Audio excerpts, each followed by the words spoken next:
Breaking news చూస్తున్న మంచిర్యాలలోని మాజీ MP Chennur Congress అభ్యర్థి గడ్డం వివేక వెంకటస్వామి నివాసంలో ఐటీ సోదాలు కలకలం రేపాయి. ఉదయం 5 గంటలకు ఐటీ అధికారులు వివేక్ నివాసం వద్దకు చేరుకుని తనిఖీలు చేపట్టారు. గత కొన్ని రోజుల నుండి వివేక్ ను చెందిన కంపెనీల డబ్బును చెన్నూరు నియోజకవర్గంలో ఓటర్లను కొనేందుకు తరలిస్తున్నారని ఆరోపణలు రాగా ఈ రోజు వివేక్ ఇంట్లో ఐటీ సోదాలు దాడులు నిర్వహిస్తోంది. ఇటీవల వివేక్ చెందిన 8 కోట్ల డబ్బును పోలీసులు ఫ్రీజ్ చేశారు. గతంలో 50 లక్షలతో వివేక్ కంపెనీ ఉద్యోగులు పట్టుబడిన విషయం తెలిసిందే. వివేక్ వినోద్ ఇళ్లతో పాటు ఆయన కూతురు ఇంట్లోనూ ఐటీ సోదాలు జరిపారు. ఇక హైదరాబాద్లోని వివేక్ ఇంట్లో ఐటీ సోదాలు ముగిశాయి. సోమాజిగూడలోని వివేక్ ఇంట్లో 4.5 గంటల పాటు ఐటీ అధికారులు సోదాలు నిర్వహించారు.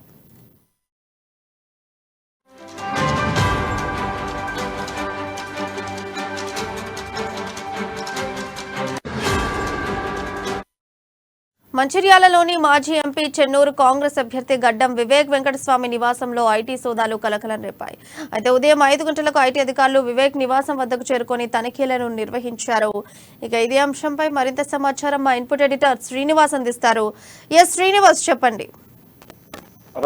ఏదైతే కాంగ్రెస్ ఎమ్మెల్యేలు కాంగ్రెస్ అభ్యర్థులు టార్గెట్ గా ఈడీ రాష్ట్రంలో ఏదైతే దాడులు జరుగుతుందో అది విమర్శలకు సాధిస్తుంది. కేంద్ర ప్రభుత్వం కావాలని కాంగ్రెస్ అభ్యర్థులను టార్గెట్ చేస్తూ ఈడీ దాడులకు పూసిగొలుపుతుందని చెప్పేసి విమర్శలు వస్తున్నాయి. కాంగ్రెస్ పార్టీ కూడా తీవ్ర స్థాయిలో అభ్యంతరాలు వ్యక్తం చేస్తుంది. ఈ రోజు ఉదయం ఏదైతే చెన్నూరు కాంగ్రెస్ అభ్యర్థి వివేక్ నివాసంలో ఈరోజు ఉదయం నుంచి కూడా ఐటీ దాడులు కొనసాగుతున్నాయి.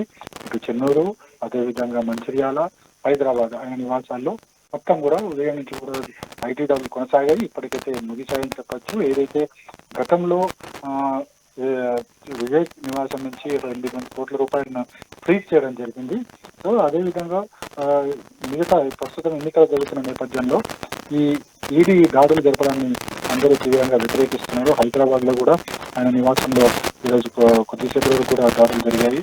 అయితే ఈ దాడుల నేపథ్యంలో ఈడీ కొన్ని పత్రాలు కూడా సేకరించినట్లు కూడా తెలుస్తుంది. అయితే అది దేని గురించి అనేది ఇంకా సమాచారం రాలేదు. మరోవైపు చూసుకుంటే కనుక రాజకీయంగా ఈ దాడుల మీద తీవ్ర వ్యతిరేకత వ్యక్తమవుతుంది. ఎందుకంటే ఇటు అధికార పార్టీ ఉన్న బీఆర్ఎస్, అదేవిధంగా కేంద్ర ప్రభుత్వం కలిసి కావాలని కాంగ్రెస్ నేతలను టార్గెట్ చేస్తున్నారని చెప్పేసి పదే ఆరోపణలు వస్తున్నాయి. గతంలో కూడా చూసాము. గతంలో కూడా మనకి జానారెడ్డి కొడుకు నివాసంలో కూడా ఇదే తరహా దాడులు జరిగాయి. అదేవిధంగా లక్ష్మారెడ్డి నివాసంలో జరిగాయి, పారిజాత రెడ్డి నివాసంలో జరిగాయి, అదేవిధంగా పొంగులేటి శ్రీనివాసరెడ్డి నివాసంలో కూడా జరగడం జరిగింది. ఇవన్నీ కూడా వరుస పెట్టి చూసుకుంటే కనుక కేవలం కాంగ్రెస్ టార్గెట్ చేసుకుంటూ, కాంగ్రెస్ అభ్యర్థులను టార్గెట్ చేసుకుంటూ ఈ దాడులు జరుగుతున్నాయని చెప్పేసి ఏదైతే కాంగ్రెస్ ఆరోపిస్తుందో అందుకు ఇవి అర్థం పడుతున్నాయి. అయితే మొత్తానికి అయితే ఈరోజు వివేక్ నివాసంలో దాడులు ముగిసినప్పటికీ కూడా ఇప్పటివరకైతే ఏమీ దొరకలేదని చెప్పేసి కూడా చెప్తున్నారు. అయితే వివేక్ కూడా ఈ దాడుని తీవ్ర స్థాయిలో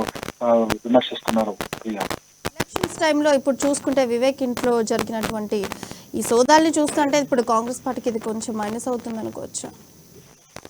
అలాంటిది ఏముండదు. అయితే ఒకటి దీన్ని ప్రొజెక్ట్ దీన్ని ఎలా ఫోకస్ చేయడానికి వీలుగా కాంగ్రెస్ పార్టీ కూడా తమకు అనుకూలంగా మార్చుకుంటుంది. ఎందుకంటే ఇన్నాళ్ళు కూడా ఇదే వివేక్ బీజేపీలో ఉన్నన్ని రోజులు కూడా ఏ విధమైన దాడులు జరగలేదు.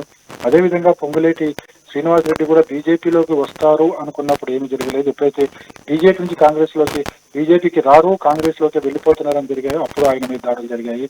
అదేవిధంగా పారిజాతం విషయంలో కూడా అదే జరిగింది. ఇక లక్ష్మారెడ్డి విషయంలో కూడా అదే జరిగింది. మొత్తంగా చూసుకుంటే కనుక ఏదైతే బీజేపీ పార్టీలోకి ఉంటూ లేదా వస్తారనుకున్న నేతలు ఎవరైతే రాకుండా కాంగ్రెస్ పార్టీలోకి చేరారో వారి మీదనే ఈ దాడులు జరుగుతున్నాయి. కాబట్టి దీన్ని కాంగ్రెస్ పార్టీ ఫోకస్ చేసుకోగలుగుతుంది. ఫోకస్ చేసుకుని ప్రజల్లోకి తీసుకెళ్లే ప్రయత్నం అయితే చేస్తుంది. ఇటు ఏఐసీసీ కావచ్చు, లేకపోతే ఇక్కడ ఉన్న పీసీసీ కావచ్చు, పూర్తి స్థాయి అయితే ఈ దాడులు, ఈ ఐటీ దాడులు కావచ్చు, ఈడీ దాడులు మాత్రము ప్రజల్లోకి తీసుకెళ్లి ఏ విధంగా కక్ష సాధింపు చర్యలకు కేంద్ర ప్రభుత్వం పాల్పడుతుంది అనే అంశాన్ని మాత్రం ప్రజల్లోకి తీసుకెళ్లారు. దీనివల్ల కాంగ్రెస్ పెద్దగా మైనస్ ఏమి ఉండకపోవచ్చు, కానీ దీనివల్ల ఫోకస్ చేయడం వల్ల బీజేపీ మీద వ్యతిరేకత వచ్చే అవకాశాలు మాత్రం ఉన్నాయని చెప్పేసి రాజకీయ విశ్లేషకులు భావిస్తున్నారు. ఈ వివేక్ వెంకటస్వామి ఇంట్లోనే కాకుండా ఇంకెవరైనా నేతలు, కాంగ్రెస్ పార్టీ అభ్యర్థులు కావచ్చు, నేతలు కావచ్చు, ఎవరైనా ఇంట్లో ఐటీ సోదాలు జరిగేటువంటి అవకాశం ఉందంటారా దీని తర్వాత? దీని గురించి మనం ఇప్పుడే చెప్పలేము. ఎందుకంటే ఈడీ కావచ్చు, ఐటీ కావచ్చు, వాళ్ళంతా కూడా ఒక ప్లాన్ ప్రకారం స్కెచ్ చేసుకుని వస్తారు. అది కూడా ఎవరికి సమాచారం ఇవ్వరు. సో సో ఐటీ కావచ్చు, ఈడీ కావచ్చు, దాడులు జరుగుతున్నప్పుడే ఆ సమాచారం బయటకు వస్తుంది తప్ప అంతకుముందు మేము పలానా వ్యక్తుల మీద పలానా ఇళ్ల మీద దాడులు చేస్తామని ఎక్కడ కూడా ఈడీ కానీ ఐటీ కానీ ఇప్పుడు కూడా నోటీసులు ఇవ్వదు. ఏదన్నా సరే వారు వెంటనే ఆకస్మికంగా వచ్చి ఒక ప్లాన్ ప్రకారం వచ్చి వాళ్ళు దాడులు చేస్తారు. కాబట్టి నెక్స్ట్ ఎవరింట్లో జరగబోతుందని చెప్పడం మాత్రం కష్టం ప్రియ. అంటే ఇప్పుడు ఈ జరిగినటువంటి సోదాల పట్ల కాంగ్రెస్ పార్టీ ఎలా స్పందిస్తోంది? ముందు నుంచి చూస్తున్నాం కాంగ్రెస్ పార్టీ ఎప్పుడు కూడా ఒకటే, ఏదైతే కాంగ్రెస్ పార్టీ నేతలనే టార్గెట్ చేసుకుంటూ ఈడీ దాడులు చేస్తుంది అని చెప్పి పదే పదే చెప్తున్నారో అందుకు అద్దెపడ్డే విధంగా ఇవి జరుగుతున్నాయని చెప్పి కాంగ్రెస్ పార్టీ పదే పదే చెప్తుంది. అయితే మనం ఒక్కసారి గమనించాలి, ఎప్పుడైతే గత ఎన్నికల్లో కూడా కర్ణాటకలో ఎన్నికలు జరుగుతున్నప్పుడు కూడా ఇదే తరహాలో కర్ణాటక నేతల ఇళ్ల మీద కూడా ఇదే ఈడీ కావచ్చు, ఐటీ కావచ్చు దాడులు చేసింది. అదేవిధంగా రాజస్థాన్ ఎన్నికలప్పుడు కూడా ఇదే తరహా దాడులు చేసుకుంటూ వచ్చింది. అంటే కేవలం కాంగ్రెస్ పార్టీనే దాడులు ఎన్నికల సమయంలో వాళ్ళ నేతల ఇళ్ళు, కాంగ్రెస్ నేతల ఇళ్ళు, వారి వ్యాపార సంస్థలు లేదా వాళ్ళ కార్యాలయాల మీద మాత్రమే ఐటీ ఈడీ దాడులు చేయడాన్ని కాంగ్రెస్ పార్టీ ముందు నుంచి ప్రజల్లోకి తీసుకెళ్తుంది. ఇప్పుడు ఈ రోజు వివేక్ నివాసంలో జరుగుతున్న దాడుల మీద కూడా కాంగ్రెస్ పార్టీ చాలా సీరియస్ గానే స్పందిస్తుంది. కొద్దిసేపటి క్రితమే పిసిసి చీఫ్ రేవంత్ రెడ్డి కూడా స్పందించారు. ఇవన్నీ కూడా కక్ష సాధింపు చర్యల్లో భాగంగానే ఈడీని ఉసిగొల్పి తమ నేతల మీద హరాస్ చేస్తున్నారని చెప్పేసి కూడా పదే పదే చెప్తున్నారు.